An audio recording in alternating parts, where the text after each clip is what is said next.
Hello friends, इस video में हम लोग एक ऐसे महत्वपूर्ण टॉपिक के बारे में चर्चा करेंगे जो आपके दीनदयाल उपाध्याय यूनिवर्सिटी के बीए थर्ड ईयर सेमेस्टर 6 के प्राचीन इतिहास के पेपर 3 के यूनिट फर्स्ट का सबसे महत्वपूर्ण टॉपिक है, जिसका नाम है महात्मा बुद्ध का जीवन परिचय।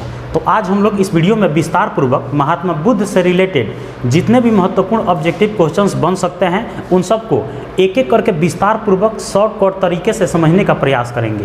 अगर आपके प्राचीन इतिहास के पेपर 3 का कोर्स कोड AAC 306 है तो आपके लिए ये वीडियो बहुत ही महत्वपूर्ण साबित होने वाली है, क्योंकि आज हम आपको इस वीडियो में प्राचीन इतिहास के पेपर 3 के यूनिट फर्स्ट में जितने भी महत्वपूर्ण ऑब्जेक्टिव क्वेश्चंस हैं उन सबको एक एक करके शॉर्टकट तरीके से आसानी से आप तक पहुंचाने का पूर्ण प्रयास करेंगे।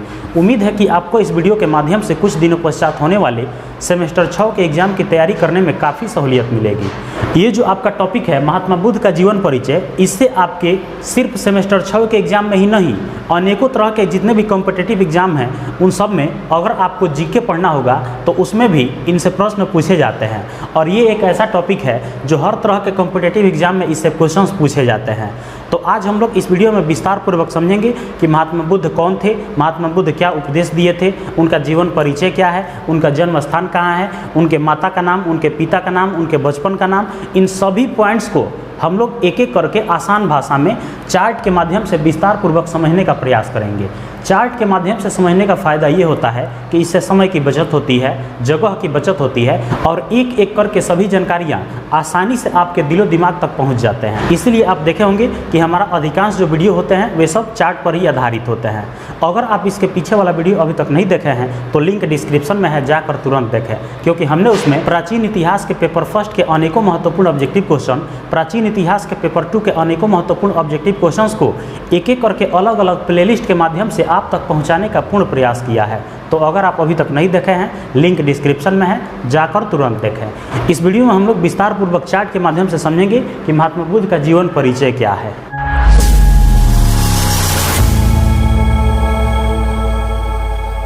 तो सबसे पहले हम लोग समझते हैं कि गौतम बुद्ध से रिलेटेड कौन कौन से महत्वपूर्ण जानकारियां हैं जो आसान भाषा में शॉर्टकट तरीके से बहुत ही कम समय में आपको आसानी से समझ में आ जाए।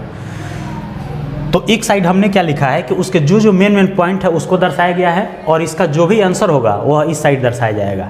तो सबसे पहले पॉइंट की अगर बात किया जाए तो महात्मा बुद्ध का वास्तविक नाम क्या था। वास्तविक नाम का मतलब होता है कि उनका जो जेन्युइन नाम था वह क्या था, उनको किस नाम से जाना जाता था। तो महात्मा बुद्ध का वास्तविक नाम क्या था? सिद्धार्थ था।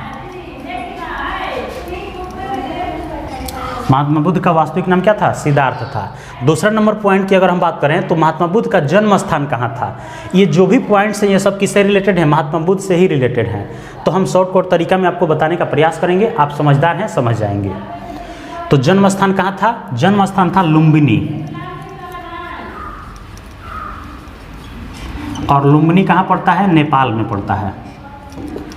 तो क्वेश्चन आपके एग्जाम में कैसे आएगा कि महात्मा बुद्ध का जन्म कहाँ हुआ था? आंसर क्या देंगे? लुम्बिनी, नेपाल में हुआ था। अगला नंबर पॉइंट है वंश, मतलब कि महात्मा बुद्ध जो थे वे किस वंश से ताल्लुक रखते थे। तो महात्मा बुद्ध जो थे वे शाक्य वंश के थे।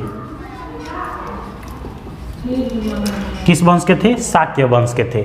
अगला पॉइंट आता है कि उनके गुरु कौन थे। किनके गुरु? महात्मा बुद्ध के गुरु कौन थे? तो महात्मा बुद्ध के गुरु थे अलार कलाम।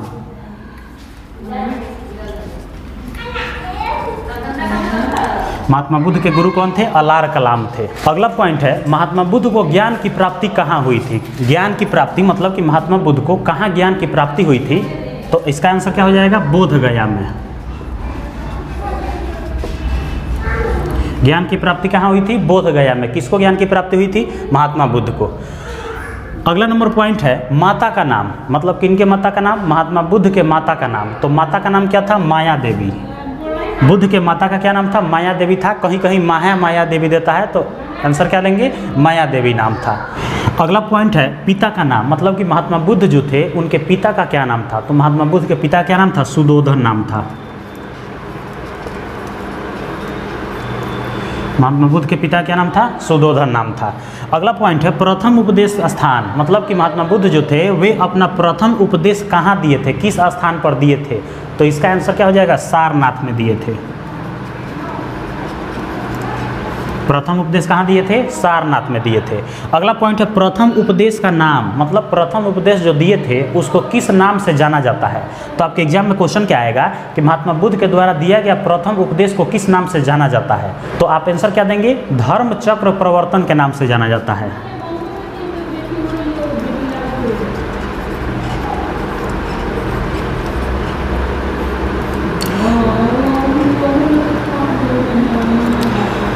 प्रथम जो उपदेश है उसको किस नाम से जाना जाता है? धर्म चक्र प्रवर्तन के नाम से जाना जाता है। किसके द्वारा दिए गए उपदेश को? महात्मा बुद्ध माने गौतम बुद्ध के द्वारा दिए गए उपदेशों को। अगला नंबर पॉइंट है उपदेश की भाषा, माने महात्मा बुद्ध जो थे वे अपना जो भी उपदेश दिए थे वह किस भाषा में दिए थे? आंसर होगा पाली भाषा में।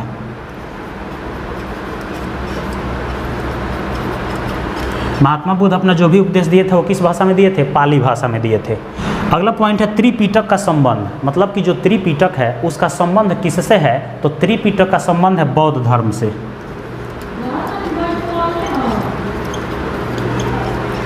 त्रिपिटक का संबंध किस धर्म से है? बौद्ध धर्म से है।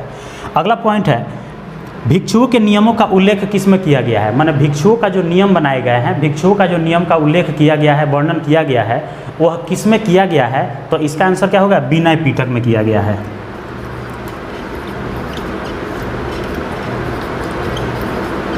किसमें किया गया है? विनय पिटक में। त्रिपिटक जो बनाया गया है तो विनय पिटक होता है, अभिधम पिटक होता है, सूत पिटक होता है। तो उसमें से जो विनय पिटक है उस विनय पिटक में भिक्षुओं के द्वारा भिक्षुओं के लिए जो भी नियम बनाए गए हैं उसका उल्लेख किया गया है, उसका जिक्र किया गया है। अगला पॉइंट है जातक कथाओं का संबंध, माने जातक कथाओं का संबंध किससे है? तो जातक कथाओं का जो संबंध है वह है बौद्ध धर्म से।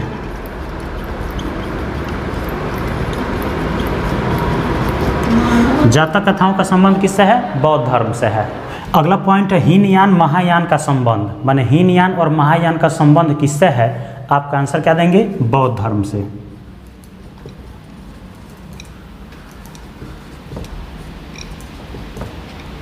हीनयान और महायान का जो संबंध है वह किस धर्म से है? बौद्ध धर्म से है।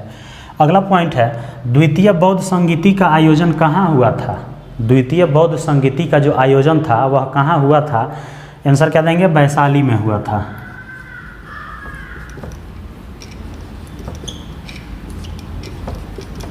द्वितीय बौद्ध संगीति का आयोजन कहाँ हुआ था? वैशाली में हुआ था।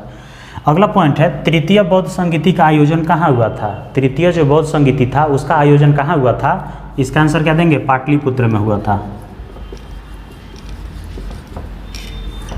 पाटलिपुत्र कहिए और चाहे पटना कहिए, दोनों एक ही बात है। तो पटना में हुआ था। कौन सा संगति आयोजन? तृतीय बौद्ध संगीति आयोजन कहाँ हुआ था? पाटलिपुत्र में हुआ था, माने पटना में हुआ था। किसके शासनकाल में हुआ था? तो अशोक के शासनकाल में हुआ था। दांत का मंदिर, दांत का जो मंदिर है वह कहाँ स्थित है? इसका आंसर होगा श्रीलंका में स्थित है। दांत का मंदिर कहाँ स्थित है? श्रीलंका में स्थित है। अगला पॉइंट है बौद्ध धर्म को अपनाने वाली प्रथम महिला, माने बौद्ध धर्म को सबसे पहले किस महिला ने अपनाया था? सबसे प्रथम महिला माने सबसे पहले कौन सी महिला अपनाई थी? नाम था क्या? गौतमी। गौतमी नाम की जो महिला थी वे सबसे पहले बौद्ध धर्म को अपनाई थी। सबसे अधिक उपदेश स्थान, माने महात्मा बुद्ध सबसे अधिक उपदेश कहाँ दिए थे? किस स्थान पर सबसे अधिक उपदेश दिए थे? आंसर क्या देंगे? श्रावस्ती। महात्मा बुद्ध जो थे वे सबसे अधिक उपदेश कहाँ दिए थे? श्रावस्ती में दिए थे। श्रावस्ती एक जगह का नाम है, तो वहीं पे सबसे ज़्यादा उपदेश दिए थे। सारनाथ स्तंभ का निर्माण करता, माने सारनाथ में जो स्तंभ है उसको किसने बनवाया है? निर्माण करता माने किसने बनवाया है? तो आंसर क्या देंगे? सम्राट अशोक ने बनवाया है। किसने बनवाया है? सम्राट अशोक ने बनवाया है। अगला पॉइंट है चतुर्थ बौद्ध संगीति का आयोजन कहाँ हुआ था? चतुर्थ बौद्ध संगीति जो हुआ था उसका आयोजन कहाँ हुआ था? आंसर क्या देंगे? कश्मीर के कुजुस वन में।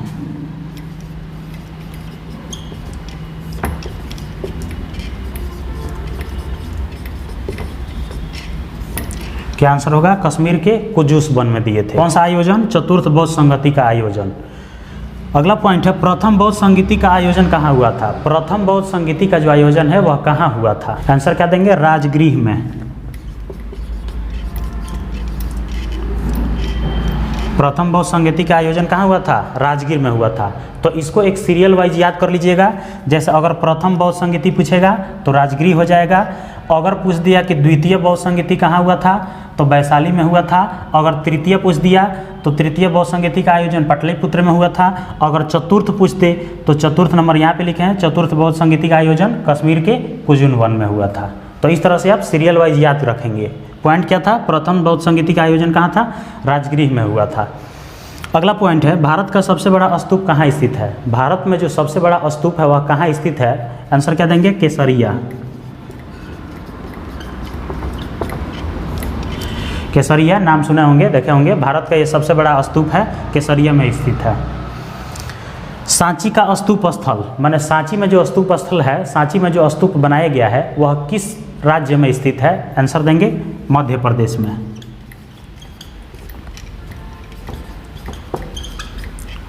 सांची का जो स्तूप है वह कहाँ स्थित है? मध्य प्रदेश में स्थित है। अगला पॉइंट है, त्रिपिटक में पिटक का क्या अर्थ है? त्रिपिटक जो है उसमें पिटक का क्या अर्थ है? तो त्रिपिटक में पिटक का अर्थ होता है पिटारा।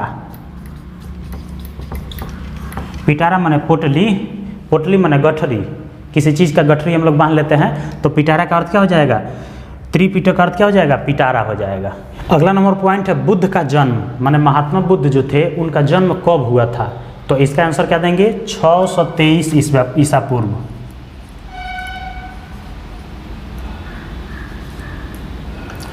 623 ईसा पूर्व, ये फिक्स नहीं है, लगभग में है। महात्मा बुद्ध का जो जन्म है वह 623 ईसा पूर्व लगभग में माना जाता है। अगला पॉइंट है, बुद्ध की मृत्यु, माने महात्मा बुद्ध जो थे उनकी मृत्यु कब हुई थी? तो 486 ईसा पूर्व।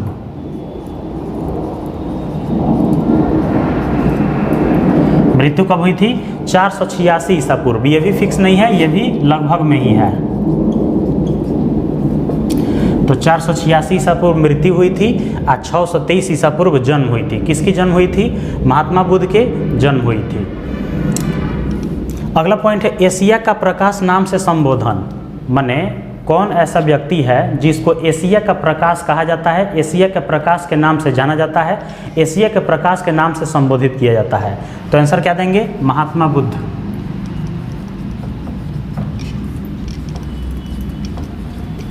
महात्मा बुद्ध को किस नाम से जाना जाता है? एशिया का प्रकाश के नाम से जाना जाता है। अगला पॉइंट है, मृत्यु स्थान, माने महात्मा बुद्ध जो थे उनका मृत्यु कहाँ हुआ था, माने किस स्थान पर हुआ था, किस जगह पर हुआ था? तो उत्तर प्रदेश का एक जिला है कुशीनगर। कुशीनगर एक जिला है उत्तर प्रदेश के, तो कुशीनगर में ही उनका क्या हुआ था? मृत्यु हुआ था। कहाँ पड़ता है ये? उत्तर प्रदेश, माने यूपी में पड़ता है। उत्तर प्रदेश का ही एक जिला है कुशीनगर, वहीं पे महात्मा बुद्ध का मृत्यु हुआ था। अब मृत्यु हुआ कब था? तो 486 ईसा पूर्व मृत्यु हुआ था। किसका? महात्मा बुद्ध का।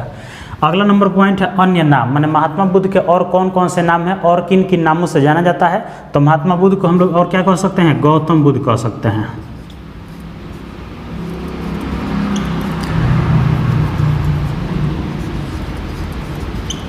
महात्मा बुद्ध को और क्या कह सकते हैं? गौतम बुद्ध कह सकते हैं। इसके अलावा शाक्य मुनि कह सकते हैं। गौतम बुद्ध को शाक्य मुनि भी कह सकते हैं, चाहे केवल बुद्ध भी कह सकते हैं। तो महात्मा बुद्ध को इस प्रकार से अलग अलग नामों से जाना जाता है। तो ये थे महात्मा बुद्ध के जीवन परिचय से रिलेटेड कुछ महत्वपूर्ण जानकारियाँ, जिसको हमने एक चार्ट के माध्यम से बहुत ही आसान भाषा में, बहुत ही कम समय में आसानी से आप तक पहुंचाने का प्रयास किया। उम्मीद है कि आपको सभी पॉइंट्स बहुत बढ़िया से समझ में आए होंगे और इस वीडियो के माध्यम से कुछ दिनों पश्चात होने वाले सेमेस्टर 6 के एग्ज़ाम की तैयारी, साथ ही साथ जितने भी कॉम्पिटिटिव एग्ज़ाम हैं उन सब की तैयारी करने में काफ़ी सहूलियत मिलेगी।